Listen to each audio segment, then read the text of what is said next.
It's great to have both of you on today and talk about the upcoming production of The Prince of Egypt, the musical at Avon Players. So thank you so much for being here. Thank you so much. RJ? RJ? I was just going with it. I was just internally agreeing with the room. Good. I don't know if we can use any of that now because there was just so many long pauses. Honestly, it feels very authentic to me. I loved it personally. So again, this is super exciting that we are getting to talk about The Prince of Egypt. Correct me if I'm wrong, but this is the first time this musical has been produced locally here in Michigan. If not in the state, then definitely in the area, definitely in like Southeast Michigan. RJ's giving us nothing today, dude. No. I was letting other people speak. No, you're the star now, babe. Let's go. The thing is, this production now has me wired to speak slowly, and so I just keep my royal time speaking because I'm absolutely loving. I'm being authentic, bringing it into the interview because literally that is part of my role now, is to take all the time in the world to say what I need to say. And we can appreciate that. So I'm sorry that we were calling you out like that. I think it looked like you were about to say something, so we were just like waiting for it, and then we're like, wait, there's no words are coming. So it just depends on how finicky we want to be, because it is the second production in Michigan. We got beat up by Traverse City. Who is currently or did last week open this production. But yes, for the area, there are few and far between productions, period. I think for some reason Michigan's just like one of the first on the bandwagon to get this show up and running. I think it makes it interesting that we are kind of leading this charge, though, because this is a stage musical adaptation of the classic DreamWorks animated film, which there's many different layers to this story. But there might be some who are unfamiliar with it. And unfortunately, one of those people might be me, because I have not seen the DreamWorks film. I have not seen the pro shot as of yet. So, Emily, what's the story of The Prince of Egypt? Let's just start there. Let's start very basic. I loved the movie growing up so much that even when I worked at a Christian daycare at summer camp, like we would watch it. It was like curriculum in my mind. It's just like if you grew up in my generation in the church, like you've seen this movie. It's fantastic, and it follows Moses when he was born as a baby into the river, and then we have a little time jump with him kind of growing up with his brother Ramses in the kingdom and of Egypt, and then we have another time jump where he realizes where he's actually come from, and that's kind of like where our story begins. I would say, and then it follows the Bible from there, at least in the major beats, where Moses leaves for the desert and God tells him to come back and set the Hebrew slaves free. And we go through that timeline and the plagues, which scared every kid growing up, and then to the parting of the Red Sea, which is where our story kind of ends. So it does really hit all the major beats of what I assume is the Bible, because I haven't read that either. But but all of the things like you mentioned, like the there's the locust, there's the parting of the Red Sea, all of these big emotional beats of the story. But I noticed, RJ, you were kind of shaking your head. Yes, you're like, yeah, growing up in the church, you knew the story, you knew this movie. Yeah, I mean, distinctly remember. I think my family still owns the VHS for this. Yes. And so yeah, still have that. And of course, yeah, religious upbringing. So it was it was repetitive, of course, very familiar with the biblical sense of the story as well. And really, the production does stay relatively true, aside from, as Emily mentioned, lots of time jumping happening, just because, of course, how could you possibly, especially because biblical time is different than time we perceive now. We're not even sure exactly what those time jumps might look like. But yeah, relatively, interesting to follow for someone who has had a Christian upbringing, might be a tad confusing for someone who, like yourself, haven't read it, haven't seen it, have no idea what's going on. I have to say that going like since you both auditioned for this, leading up to me eventually seeing this, RJ has been telling me, he's like, you watch the pro shot when you can. It will make it easier when you go to see the show to like know what's going on. So it's been on my to-do list because it is.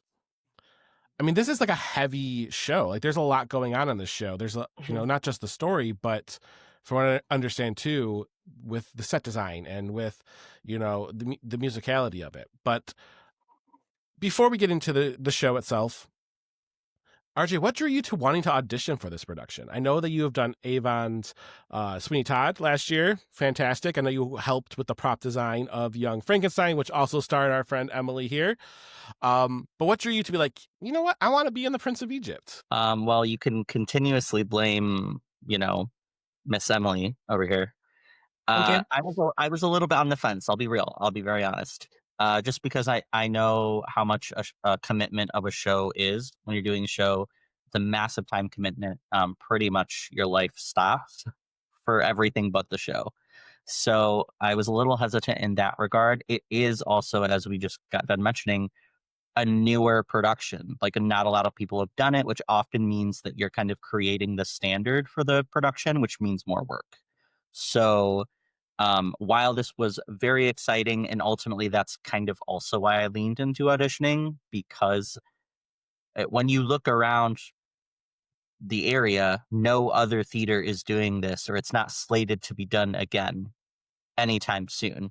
And so I didn't want to exactly, maybe a little bit of FOMO. Like I didn't want to miss out on the opportunity to do this show and see what it felt like and see what it was to be a part of it. I mean, that is kind of cool. Like, you're setting the standard. So, of course, you'd want to be a part of that. Your name's kind of going down in local history, not to sound dramatic, but we are theater people here. Um, but Emily, what drew you to this? Was it just that kind of that familial connection from your childhood, or was there something else that you're like, this is the reason I need to go and be a part of the Prince of Egypt? I mean, I really think it is a beautiful story, and that's hard to ignore. Um, but I was also on the fence for a little bit. I think doing two musicals back to back can be really exhausting. But once I kind of made the decision that I was going to audition because of that, like kind of FOMO, I just couldn't help but drag RJ along. And it worked out for both of you. So speaking of this production, then, Emily, who are you playing in the show? So I'm playing Yocheved, which is Moses' mother, who makes a couple appearances here and there. But I'm also getting to be an ensemble member, which is maybe what I'm even more excited about. Why is that? Like, why are you more excited uh, about that? this show like rides on the backs of the ensemble. It is such like it's a labor of love, truly. But because it's so like abstract and kind of contemporary, there's really nary a scene where the ensemble is not doing something um, really cool. And I did not want to miss out on that. So it's actually something I confirmed with JDR director beforehand. I was like, all right, I'll audition for this part, but like, can I do the other cool stuff too? And as soon as he said, yeah, I was like, all right, I'll write this down. So you mentioned that you are playing Moses' mother. What is kind of her Mhm. narrative arc? You said she comes up a few times in the show.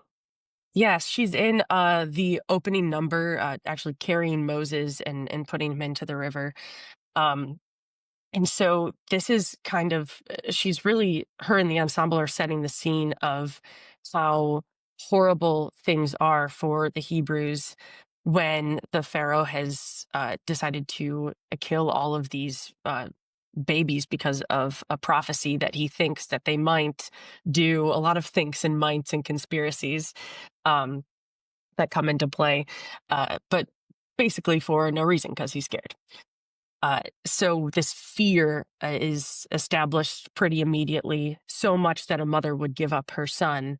Um, for the chance that he might be able to live and do something great. Come to find out that little baby is this prophecy and he grows up to deliver them. After that first scene, she appears a couple times as a ghost to encourage Moses and kind of um, come back as a memory a little bit to remind him what he's fighting for. What a heavy role. Indeed. Full 180 from Young Frankenstein. Oh my gosh. I was going to say, yeah, that one is so fun and carefree almost. And then this one is like, there's a lot riding on your shoulders. Yep. Time to focus up for sure. For you, how do you kind of modulate between like being an ensemble member and then going to have that role where you're having that heavy mindset? Like, how do you switch between the two so quickly? Uh, this is where I think like the magic of theater and like costumes come into play a Sure. lot. I feel like that really helps frame your mindset. And whenever I'm playing Yocheved, I'm really thinking about my mom, who I watched this movie with, and my family. And it's hard to not want to like tear up while you're doing those parts. So and if I'm doing that now, like out of costume, I can't imagine what Tech Week's gonna look like. So wish me You're luck. going to be a mess. Total like a mess. good mess.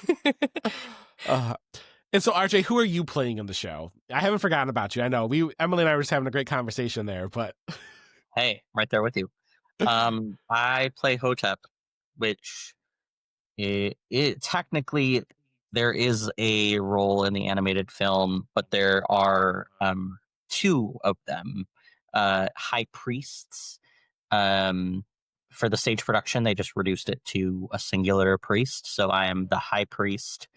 Ultimately, endgame, I am the villain of the story. shocker.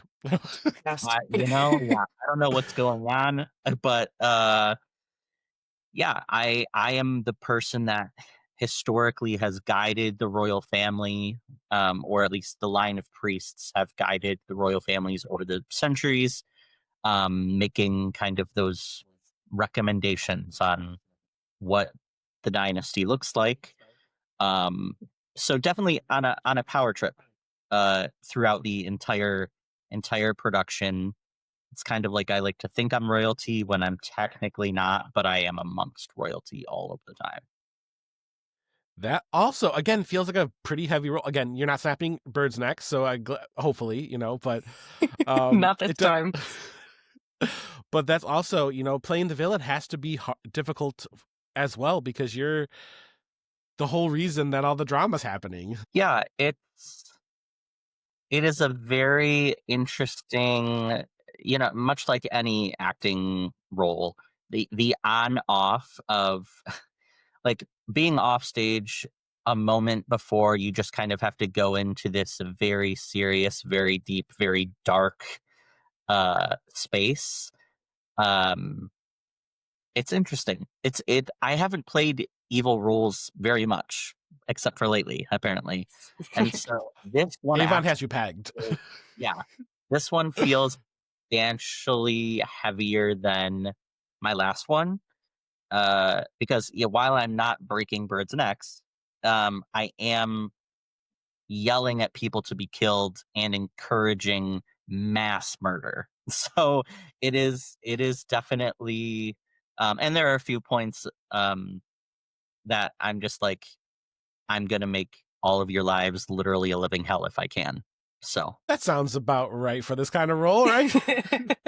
I mean, we love a man who knows what he wants, and if he just wants, to rule over with an iron fist, like, we can't fault him for that. What's your process for developing your character? it's been hard. I'll be honest. Okay. Again, because I haven't played evil a ton, and this just like requires way more outward evil, like truly embodying villainous tendencies. And so whether that's through like vocal maneuvering, through song, or just I've realized a lot of eye contact, a lot of facial expression, because my posture throughout the show is relatively the same because I am a priest, so I'm always kind of prim and proper. But to just get into that headspace, you do have to think about, I mean, once again, I grew up Christian. I'm familiar with what these prophecies were, and just the weight of, again, mass murder. I'm thinking about, we just got done killing generations of babies, then more children are killed, and now I'm encouraging that we kill just an entire nation of people that were already driving into the ground. So, um, but I guess thinking about it from a historical perspective and the fact that this was a lived experience, um, is kind of how I get my brain in that space. I mean, that's a beautiful answer. I mean, to think of it from a historical standpoint of just, I mean, this is a concept that is repeated throughout time, you know, like people on power trips come up, they rule, they kill lots of people. What a timely show in the matter of, you know, also what we're living in today. All right, so let's talk about the set design. As I hear the show does something interesting with how it tells the story visually. And as an ensemble member, Emily, I'm sure you're kind of very familiar with how this is, because I hear that Mhm. the ensemble is really the one handling it. So can you kind of tell us what's going on? Yeah, it's been really interesting to figure out how we can take something like universal, like these blocks that we're using, and form them into different things, form them into a throne and a castle and a barge, and kind of hopefully use the audience's imagination a little bit. So that's been really very interesting and really stretching our abilities to stay in character even during scene changes, and my acting abilities to pretend like a styrofoam block is very heavy. So in a way, is the ensemble, are they the set? Yeah, yeah, in a lot of ways. There are some times where we are just moving the blocks and the blocks are acting as the set, but there's one particular well, I guess a couple of scenes where we're acting as Moses and Ramses like secret room in their castle, and we are uh, a lot of ensemble members are standing on blocks and also holding them up, and then some of us are standing in between to look like columns. Oh my gosh. And that's been, yeah, it's brutal for the people having to hold those up for the entire scene. But luckily, I'm just one of the people that gets to stand there. You were like, I got that Dodged one a off. bullet. uh, what is that like visually then for you, RJ, who maybe isn't a part of the ensemble moving these blocks? Yeah, so happy that I lucked out at that. No, it looks great. Um, I think it is, as Emily mentioned earlier, it is very contemporary, and so it will require audiences to truly use their imagination. Um, and I think that's why for the people who mentioned they've never even seen the movie or not familiar with the story at all, that's why I've kind of pushed or encouraged them to do some type of recon, because otherwise you probably will just kind of be like, what are those? You know, like, um, there are Those people, girls dancing are sand. yeah, like, so it is, Almost then like interpretive dancingery. very, Very very, much very so. interpretive, um, but very, it equally visually stunning though, because you don't see that. I mean, you typically are used to seeing set pieces that are moving, right? Like full set pieces. You're used to seeing drop downs. You're used to seeing flats come on and off. Whereas this is primarily people built. It's people centric. But I think that lends itself to also allow you to see. It is more a challenge for the ensemble because they do have to be in character as that thing, right?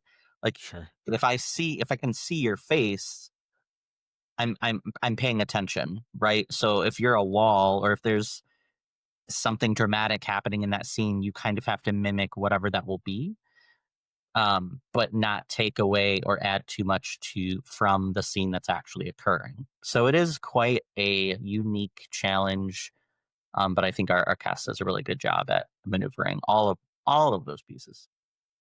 I think that, like, granted, not an actor, never have been, never will be, but I think what's interesting about it is that when you compare some of the other shows that I've seen at Avon Players, I'm specifically thinking of Young Frankenstein. You had a very detailed digital screen. You had these big set pieces that roll in and out that make you Hmm.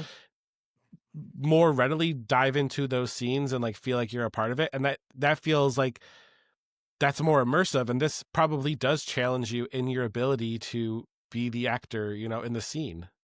Hmm. Yeah, yeah, it's definitely um, some theater of the mind going on for sure. Where in one scene this block is something, and then the scene changes, but the block doesn't move, but you got to pretend it's something else now. Sure.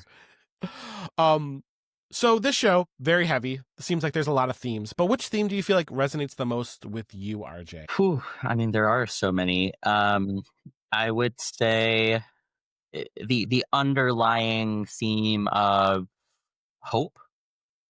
Um, Basically, I mean, the beginning of the show kind of being that foreshadowing, and Emily's character literally kind of being like the beacon of hope from the beginning, and then woven throughout as we see she's not the only ghost or spirit that happens.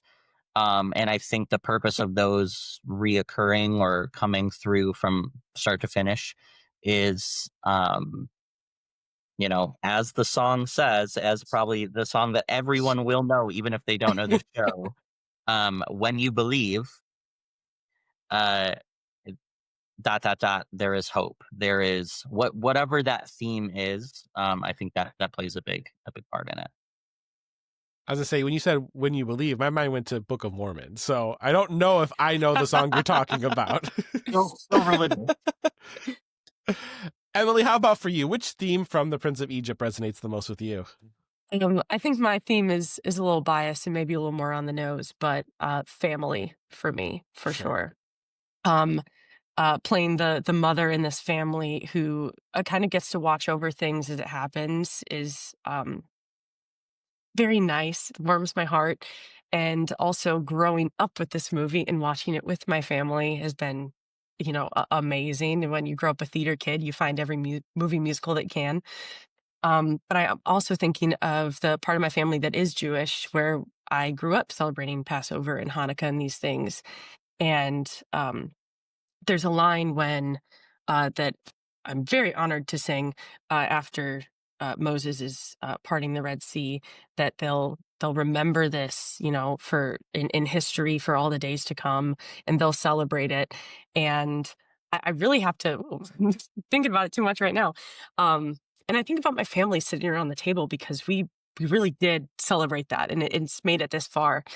And so I'm really lucky that I get to be a part of all of those moments, and they get to be woven into my life as well. What a beautiful answer. That you said it was a little on the nose, but that's important because family and the connectiveness, theater family, found family, the family that we have, it's so important now and forever. So, Mhm. speaking, before I let you guys go, we do have to talk about the music because this is a show that features music from Stephen Schwartz, who people know from Wicked. Wicked's really having a moment right now.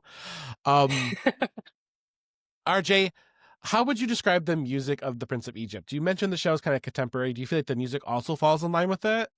I mean, I think it is stereotypical musical theater. Like, I think it is exactly what you expect it to be, especially when you think of Wicked. You have a handful of power ballads, you have a handful of more, solemn scenes. And as Emily mentioned, like the heart and the family. Um, and there are definitely multiple moments in this show musically where there will be tears streaming for sure. They'll be mine. Um, but You took also the joke there, out of my mouth. I was going to say that. yeah, but there are also some pretty like kind of violent moments as well. So it does very well story wise. I think the music blends with the story, and people are really going to enjoy truly this. It is a journey. It is a legitimately a journey that you're kind of taken over time, and I think the story and the music match each other to a degree that some people may have not experienced yet musically. Emily, how do you feel like this music enhances the story of the Prince of Egypt? Um, I really think that I know that Hans Zimmer did the music and the big themes for the movie, and it really starts as like this epic like spectacle. And we were talking at rehearsal that they really make you like wait to have these intimate moments with these characters that you've come to know until Act Two. And so I feel like we start with this like this fireworks show, but then we end with our heartstrings absolutely not even tugged on, but yanked. Do you have a favorite number to perform or to hear? Like, is there a number from the show Oh, that you love? that is so hard. Oh my gosh. Pick your favorite The child. ones I know. The ones from the movie are the ones that, you know, like, are have always have been close to me. Um, I think kicking off with "Deliver Us" is just a really great way to throw the audience into the story and get them invested right away. Um, but it does have, a plot within it too, and you're following and meeting all of these characters. So I think that might have to be my number one, but it's a close call. RJ, how about for you? What's your favorite number? Oh, there's so many reasons for specific songs to be favorites. Um, but what I consider kind of the two title pieces to match kind of what Emily said, Deliver Us and as previously mentioned, When You Believe, they're just powerhouse numbers. They've got the entire ensemble and cast involved. They are relaying the story, much of the story, literally act one kind of versus act two. Um, and of course, like it's full circle moment because we're literally beginning and finishing with these numbers. Um, which of course, like When You Believe, in the back of my mind, I'm still hearing like the pop Whitney Houston and version. Mariah Carey. Oh, Yeah. yeah. So it's fine. Maybe our, you know, cast bows will be to that version. We'll see what we can do. See if we can get the orchestra on board for that. I was gonna say, if you guys can pull it off, kind of like what Hercules is doing with The Star Is Born on London stages right now, I think it would be a hit. I think everybody would give us a gospel version of Oh, the yeah. song, hit it. Mhm. Um, Final question for both of you: what are you hoping audiences take away from this production of The Prince of Egypt at Avon Players? Boy, I can start. I know I didn't throw it to anyone there. I was like, I should have. We're all Yeah, just staring at each other like, well, who's next? What's next? Where are we going? I hope that they take away kind of that familial bond, that closeness, even if it's not like with blood family. I think there is a message of just what is family, because it kind of the story talks about being ultimately raised in a family that you're not bloodline with, and then later on meeting that bloodline, but still having these bonds between all of those people, even Mm. across nationalities, across race, across religion, across. So, especially in today's world where there are so many lines that are being drawn and so much separation that's happening, I hope that this kind of makes people at least think about those divides and maybe how we can bridge those gaps. Emily, how about for you? Yeah, I really hope that people can take away some parallels for our real world today, and they can Absolutely. really listen to a story that's been told a lot in maybe a new way. And I think that's an upcoming theme in Avon season. Actually, we're doing Diary of Anne Frank next that I'm on the production team for, and we're having really similar conversations of uplifting these stories in a new way, and something that definitely people in Southeast Michigan have not seen before. I mean, and what a time to have those stories, Mhm. Thank you so much, RJ and Emily, for your time. We greatly appreciate it, and we are so looking forward to seeing The Prince of Egypt when it arrives. So thank you for speaking with us. Thank you so much. Yeah. Um, The Prince of Egypt, the musical, runs September 12th through the 27th. So get your tickets now, and we'll see you at the show.